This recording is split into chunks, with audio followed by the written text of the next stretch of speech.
Morning student, welcome back with the next topic Lenz's law. और इससे previous video में हमने Faraday law of electromagnetic induction को discuss किया था और उसका जो सेकंड स्टेटमेंट था उसका मैथमेटिकल फॉर्म क्या है कि induced EMF is equal to minus of d phi by d t. ये फैराडे सेकंड लॉ का मैथमेटिकल फॉर्म है और इस रिलेशन के अंदर जो नेगेटिव साइन है ये इंडिकेट करता है कि डायरेक्शन ऑफ इंड्यूस्ड ईएमएफ और current will be such that it opposes the change in magnetic flux. ये चेंज इन मैग्नेटिक फ्लक्स को अपोज कर रहा है। ओके, जो हमारा टॉपिक है लेंजेस लॉ, ये उसी स्टेटमेंट का मैथमेटिकल फॉर्म है। हम एक तरह से बोल सकते हैं कि ये जो रिलेशन है it express Lenz's law mathematically. अब इसके अकॉर्डिंग हम लेंजेस लॉ के स्टेटमेंट को हम बोल सकते हैं, तो according to Lenz's law the direction of induced EMF or current will be such that it opposes the cause that produced it। यानी जिसके कारण ये प्रोड्यूस हो रहा है ये उसी को अपोज करेगा। सपोज अगर फ्लक्स के बढ़ने से, फ्लक्स के इंक्रीज होने से इंड्यूस करंट प्रोड्यूस हो रही है तो वो इंड्यूस करंट इसी राइजिंग और इंक्रीजिंग फ्लक्स को डिक्रीज करने की कोशिश करेगा।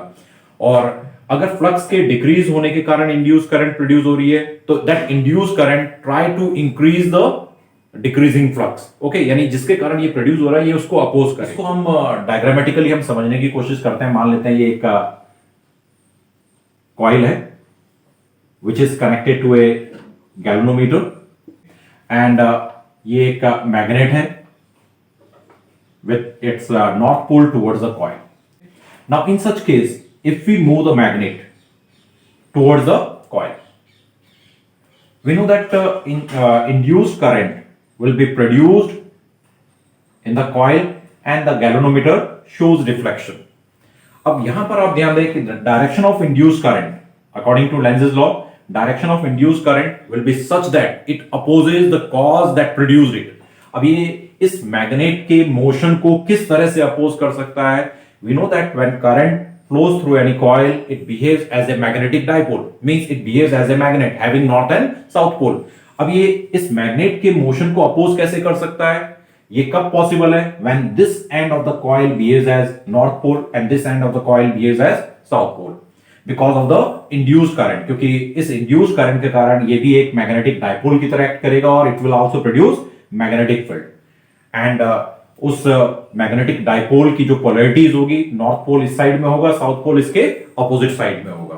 Only in that case this induced current will oppose the motion of the moving magnet. मान लेते हैं suppose if we are moving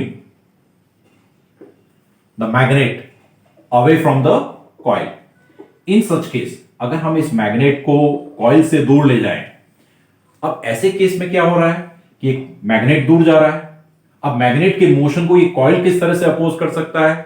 if this end of the coil behaves as south pole and this end behaves as north pole, means if it produce magnetic field in opposite direction, means इस case में क्या होगा? Direction of current it get reverse through the coil. इस case में current का direction इस coil में reverse हो जाएगा, जो हमने इससे प्रीवियस टॉपिक में भी डिस्कस किया था कि when we move the magnet towards the coil और away from the coil the deflection in the galvanometer दोनों केस में अपोजिट होगा, यानी कि करंट का डायरेक्शन रिवर्स हो जाता है। तो यहां पर आप ध्यान देना कि करंट के डायरेक्शन के रिवर्स होने के कारण ये जो एक मैग्नेटिक डाइपोल है, ये जो कॉइल है behaves as a magnetic dipole with south polarity on right side and north polarity on left side. और इस केस में south polarity of the coil it attract north pole towards it, means एक तरह से हम बोल सकते हैं इस मैग्नेट के मोशन को अपोज कर रहा है। तो ये चीज आपको क्लियर हो गया होगा कि लेंजेस लॉ क्या है कि इंड्यूस करंट का डायरेक्शन ऐसा होगा कि ये जिसके कारण प्रोड्यूस हो रहा है उसके मोशन को या उस कॉज को अपोज करेगा। तो यहां कॉज क्या था? Motion of the magnet. दोनों ही केस में हमने चेक किया कि the motion of the magnet is opposed by the induced current in the coil. Let us take some example just to discuss the direction of induced current, यानी how we can find the direction of induced current by using Lenz's law। इसके लिए simply मैं represent कर रहा हूं this cross sign represent inward magnetic field. Okay, अब यहां पर मान लेते हैं कि एक कॉइल है, direction of magnetic field is inward. इस केस में मैग्नेटिक फील्ड का डायरेक्शन क्या है? इनवर्ड है। means the flux passing through the coil is also inward. Okay, मान लेते हैं कि इस फ्लक्स को मैग्नेट, मान लेते हैं ये मैग्नेट है और हम इस मैग्नेट को मूव कर रहे हैं टुवर्ड्स द कॉइल, यानी इस कॉइल से जो पास होने वाला फ्लक्स है उसकी स्ट्रेंथ बढ़ रही है, यानी कि फ्लक्स अगर इनवर्ड फ्लक्स अगर बढ़ रहा है, ऐसे केस में इंड्यूस करंट क्या करेगा? It will try to reduce the inward flux, इस इनवर्ड फ्लक्स को ये कम करने की कोशिश करेगा। अब क्वेश्चन ये उठता है कि ये जो इंड्यूस करंट है ये इनवर्ड फ्लक्स को कम कैसे कर सकता है? फ्लक्स का डायरेक्शन क्या है? इनवर्ड फ्लक्स का मतलब होता है number of magnetic field lines passing through the given area. अब इनवर्ड फ्लक्स को, इंड्यूस करंट इनवर्ड फ्लक्स को कम कैसे कर सकता है? It is possible only if induce current produces magnetic field in outward direction, यानी कि ये इंड्यूस करंट इंक्रीजिंग फ्लक्स को डिक्रीज करने की कोशिश कब कर सकता है? जब ये मैग्नेटिक फील्ड प्रोड्यूस करे इन आउटवर्ड डायरेक्शन। अब क्वेश्चन ये उठता है कि आउटवर्ड डायरेक्शन में ये मैग्नेटिक फील्ड किस तरह से प्रोड्यूस कर सकता है? कॉइल के केस में आउटवर्ड मैग्नेटिक फील्ड कैसे प्रोड्यूस होगी? When the direction of current in the coil is anti clockwise, it means the direction of induce current in the coil is anti-clockwise. Let us take one more example. Again, if we take inward magnetic flux or inward magnetic field. Okay? अब इस case में भी आप देखें कि direction of magnetic field कैसा है? Inward. Flux का डायरेक्शन भी क्या है? Inward. Now suppose we are moving the magnet away from the coil. In such case ये जो इनवर्ड फ्लक्स है इसकी स्ट्रेंथ क्या होगी? डिक्रीज होगी। तो according to Lenz's law, direction of induce current will be such that it opposes the cause. Cause क्या है? Cause is decreasing magnetic flux, यानी इनवर्ड फ्लक्स डिक्रीज हो रहा है। तो इंड्यूस करंट क्या करेगा? इस इनवर्ड फ्लक्स को इंक्रीज करने की कोशिश करेगा। The direction of induce current will be such that it try to increase the inward flux. ये कब पॉसिबल है? If it produce magnetic field in inward direction. अगर मैग्नेटिक फील्ड इनवर्ड डायरेक्शन में प्रोड्यूस हो रही है इंड्यूस करंट के कारण, तो हम बोल सकते हैं इनवर्ड फ्लक्स इंक्रीज होगा, यानी कि डिक्रीजिंग फ्लक्स के कारण इंड्यूस करंट प्रोड्यूस हो रही है और इंड्यूस करंट क्या करेगा? उस इनवर्ड फ्लक्स को बढ़ाने की कोशिश करेगा। वो तभी पॉसिबल है जब induce current magnetic field produce करे इन इनवर्ड डायरेक्शन। अब क्वेश्चन ये उठता है कि इनवर्ड डायरेक्शन में मैग्नेटिक फील्ड कैसे प्रोड्यूस हो सकता है? If the direction of induce current is clockwise, यानी इस केस में इंड्यूस करंट का डायरेक्शन होगा clockwise. In this way, by using the Lenz's law, we can find the direction of induced current. इसमें एक काफी इंपॉर्टेंट क्वेश्चन भी बनता है कि explain that Lenz's law is in accordance to the law of conservation of energy. तो उसको भी हम डिस्कस कर लेते हैं। मान लेते हैं ये कॉइल है और एक मैग्नेट है। Now if we move the magnet towards the coil, in such case induced current is produced in the coil and galvanometer shows deflection. ये क्लियरली इंडिकेट कर रहा है कि इंड्यूस्ड करंट इसमें प्रोड्यूस होगी और उसके कारण गैल्वेनोमीटर डिफ्लेक्शन शो कर रहा है। इसका मतलब यह है कि इस कॉइल के थ्रू जब करंट पास होगी तो it will behave as a magnetic dipole having north and south pole, and उन मैग्नेटिक पोल्स की जो पोलैरिटी होगी उसका नॉर्थ पोल इस साइड होगा और साउथ पोल इसके अपोजिट होगा अकॉर्डिंग टू लेंजेस लॉ, क्योंकि ये कॉइल में जो इंड्यूस करंट है उस मैग्नेट के मोशन को तभी अपोज कर सकता है जब इस कॉइल की ये नॉर्थ पोलैरिटी हो और ये साउथ पोलैरिटी हो। ओनली इन दैट केस यहां पर रिपल्शन होगा, यानी इस मोशन को ये अपोज कर पाएगा। तो यहां पर हमने लेंजेस लॉ के अकॉर्डिंग डायग्राम बनाया। अब आप ध्यान देना, हमें यहां पर क्या एक्सप्लेन करना है? We have to explain that Lenz's law is in accordance to the law of conservation of energy. समझने के लिए आप ध्यान दें कि as we move the magnet towards the coil, what happens? Induced current produce होगी, उसके कारण मैग्नेटिक फील्ड प्रोड्यूस होगी और ये जो कॉइल है it will behave as a magnetic dipole having north pole on this side and south pole on opposite side. अब ऐसे केस में क्या होगा कि अब आप ध्यान देना, इस मैग्नेट पर एक रिपल्सिव फोर्स लग रहा है because of the induced current. Okay, in order to move the magnet towards the coil we have to perform work. हमें वर्क परफॉर्म करना पड़ेगा।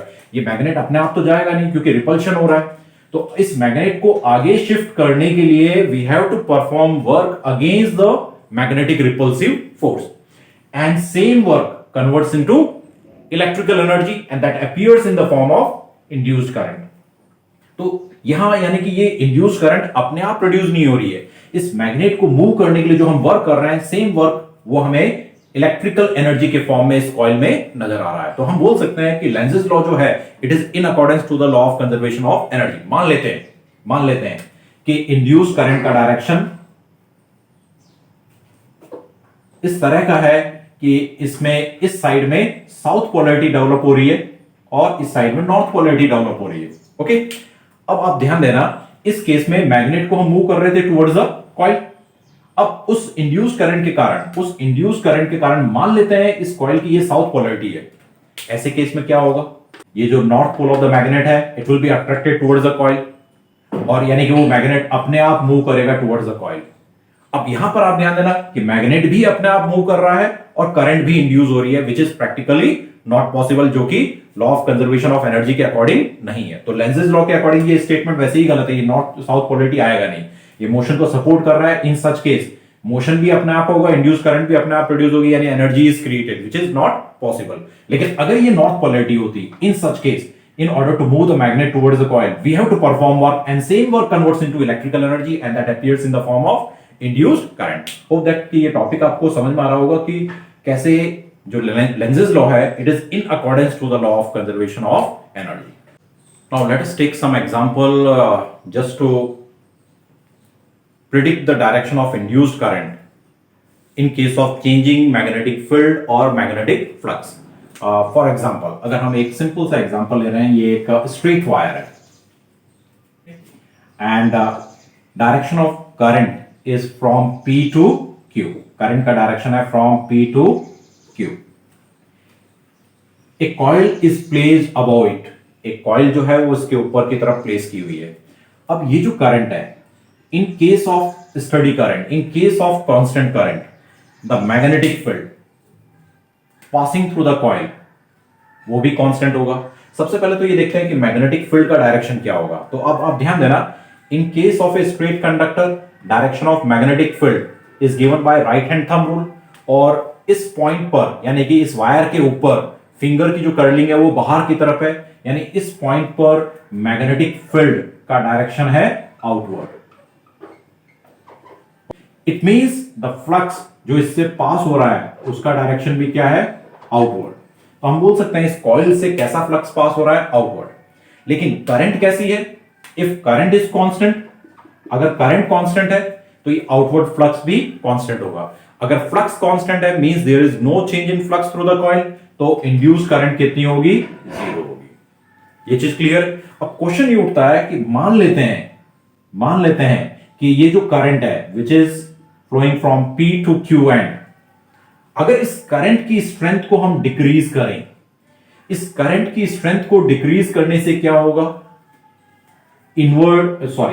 आउटवर्ड मैग्नेटिक फील्ड डिक्रीज होगा, आउटवर्ड मैग्नेटिक फ्लक्स डिक्रीज होगा। अगर outward flux decrease हो रहा है तो इस कॉइल के अंदर एक इंड्यूस करंट प्रोड्यूस होगी, वो इस आउटवर्ड, ये इंड्यूस करंट किसके कारण प्रोड्यूस हो रही है, बिकॉज ऑफ डिक्रीजिंग फ्लक्स। तो ये इंड्यूस करंट इस आउटवर्ड फ्लक्स को क्या करेगा, बढ़ाने की कोशिश करेगा। ये इंड्यूस करंट आउटवर्ड फ्लक्स को बढ़ा कैसे सकता है, if it produce magnetic field in outward direction. यानी अगर ये induce current magnetic field produce करे, वो भी किस डायरेक्शन में, आउटवर्ड डायरेक्शन में। तो आउटवर्ड डायरेक्शन में ये मैग्नेटिक फील्ड कैसे प्रोड्यूस कर सकता है, if the direction of current in the coil is anti clockwise. तो हम बोल सकते हैं कि इस कॉइल में इंड्यूस करंट प्रोड्यूस होगी और उसका डायरेक्शन क्या होगा, एंटी क्लॉकवाइज। एक सिंपल सा, यहां इसका और भी सिंपल तरीका था करंट के डायरेक्शन को फाइंड आउट करने के लिए, लेकिन यहां मैं आपको क्या एक्सप्लेन करना चाह रहा हूं, लेंजेस लॉ के अकॉर्डिंग हम कैसे करंट के डायरेक्शन को प्रिडिक्ट कर सकते हैं, इंड्यूस करंट के डायरेक्शन को फाइंड आउट कर सकते हैं। तो अब आप इसके एक और सिंपल सा एग्जांपल ले लेते हैं। मान लेते हैं ये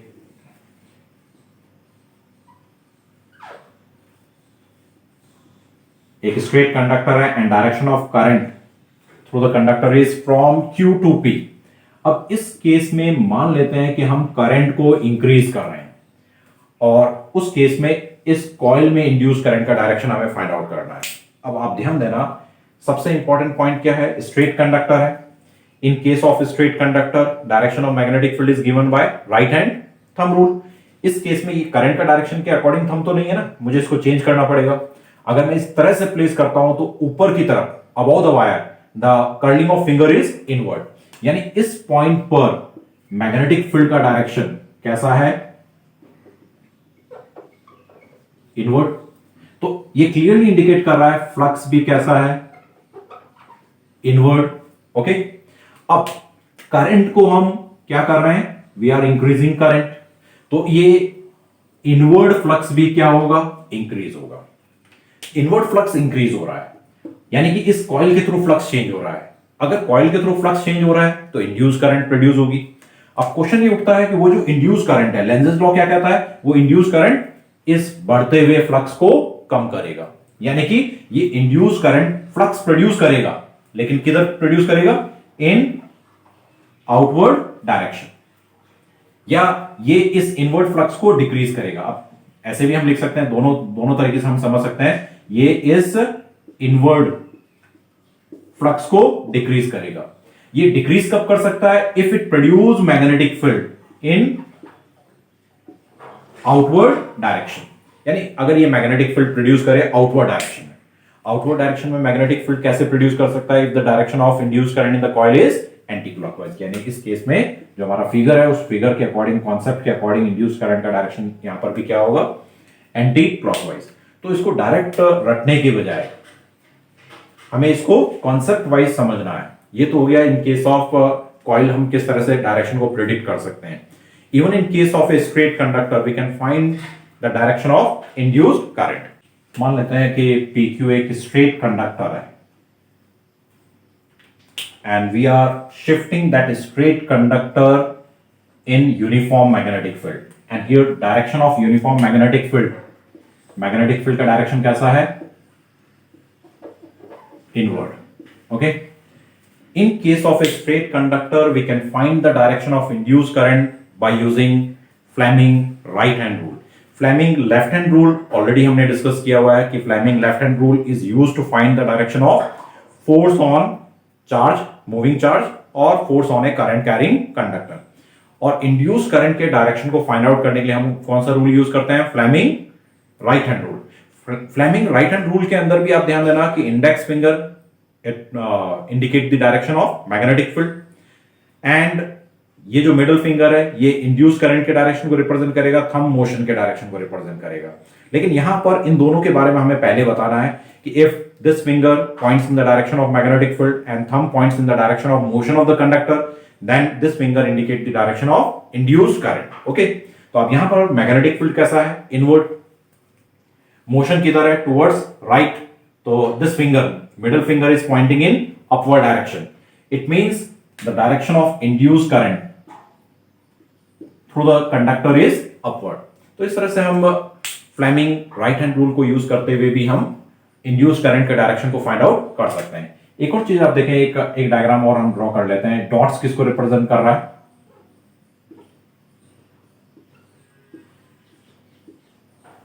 और इसमें हम मान लेते हैं कि जो कंडक्टर है, स्ट्रेट कंडक्टर है, उसको हमने प्लेस किया हुआ है इन दिस वे, और उस स्ट्रेट कंडक्टर को हम मूव कर रहे हैं इन डाउनवर्ड डायरेक्शन। ओके, अब इस केस में मैग्नेटिक फील्ड का डायरेक्शन है outward, magnetic field is outward, motion downward side में है। अब कई बार जल्दीबाजी में हम क्या करते हैं, हमें आदत होती है लेफ्ट हैंड को यूज करने की, तो ध्यान रखना है, in order to predict the direction of induced current we have to use Fleming right hand rule. ये किसको रिप्रेजेंट करेगा, मैग्नेटिक फील्ड, जो कि किधर है, बाहर की तरफ। ओके, तो ये फिंगर बाहर की तरफ होनी चाहिए। थंब किसको रिप्रेजेंट करता है, मोशन को, मोशन किधर है, नीचे की तरफ, तो इसको नीचे की तरफ करो, तो ये फिंगर जो है it is pointing from right to left, यानी इस केस में इंड्यूस्ड करंट का डायरेक्शन होगा from right side to left side, यानी इस कंडक्टर में हम करंट के डायरेक्शन को प्रिडिक्ट कर सकते हैं by using Fleming right hand rule. इससे रिलेटेड और भी जो क्वेश्चंस हैं या कॉन्सेप्ट्स हैं वो हम आगे आने वाले टॉपिक के साथ साथ डिस्कस करते रहेंगे। तो जो भी वीडियोस अपलोड किए जा रहे हैं उनको आप सीक्वेंशियल मैनर में देखें for better understanding. Okay, thank you.